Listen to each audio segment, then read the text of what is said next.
Thane railway स्थानकावरील platform number 5 लवकरच सुरू होणार आहे। रेल्वेने घेतलेला 63 तासांचा महामेगा ब्लॉक आज दुपारी 3 वाजेपर्यंत संपणार आहे।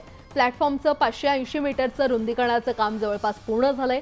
1.5 ते 3 मीटरपर्यंत फलाटाची रुंदी वाढवण्यात आली आहे। एक ट्रायल पूर्ण झाली असून लवकरच प्रवाशांसाठी प्लॅटफॉर्म सुरू केला जाणार आहे। मध्य रेल्वेने जवळ 62 तासांचा मेगा ब्लॉक घेतला।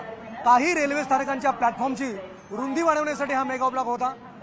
सीएसटी छत्रपती शिवाजी महाराज टर्मिनल त्याचप्रमाणे भायखला आणि ठाणे रेल्वे स्टेशनच्या प्लॅटफॉर्मची रुंदी करण्यासाठी हा मेगा ब्लॉक घेतला होता। आपण आता ठाणे रेल्वे स्थानकावर आहोत। आपण बघत असाल या 5व्या रेल्वे स्थानकाच्या जवळपास 580 मीटरच्या प्लॅटफॉर्मचं रुंदीकरणाचं काम सुरू होतं आणि जवळपास हे काम आता पूर्ण होताना दिसतंय। आपण बघत असाल आत्ताही या क्षणालाही काम सुरू आहे, जे उर्वरित शेवटच्या टप्प्याचं काम सुरू आहे।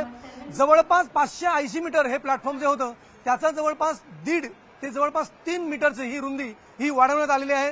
कारण प्रवाशांना इथे मोठ्या प्रमाणामध्ये गर्दी व्हायची आणि प्रवाशांना उभं राहण्यासाठी प्रचंड मोठ्या प्रमाणामध्ये अडचणींचा सामना करायला लागत होता आणि त्याच अनुषंगाने रेल्वेने जवळपास 3 ते 4 महिन्यापासून याचं प्लॅनिंग सुरू केलं आणि प्रत्यक्षात कामाला सुरुवात झाली। आता 62 तास जवळपास पूर्ण होत आहेत आणि याच प्लॅटफॉर्म नंबर 5च्या रुंदीकरणाचं काम जवळपास पूर्ण झालंय। सकाळी एक ट्रायल करण्यात आली, त्यानंतर दुपारी 3 वाजेपर्यंत हे संपूर्ण काम पूर्ण होईल अशा प्रकारचा विश्वास जो आहे तो रेल्वेच्या माध्यमातून व्यक्त केला जात आहे। ही जी पूर्णपणे आपण बघत हे प्लॅटफॉर्म बघत असाल जवळपास 1.5 ते 3 मीटर अशा प्रकारचं हे प्लॅटफॉर्म हे पुढे सरकवण्यात आलंय आणि त्याचप्रमाणे ही जी पठडी आहे ही रेल्वे पठडी ही पुढे सरकवण्यात आलेली आहे। त्यामुळे या ठिकाणी प्रवाशांना उभं राहण्यासाठी अगदी मुबलक आणि सोयीस्कर जागा उपलब्ध झालेली आहेत। व्हिडिओ जर्नलिस्ट गणेश गंडाटसह प्रमोद पाटील।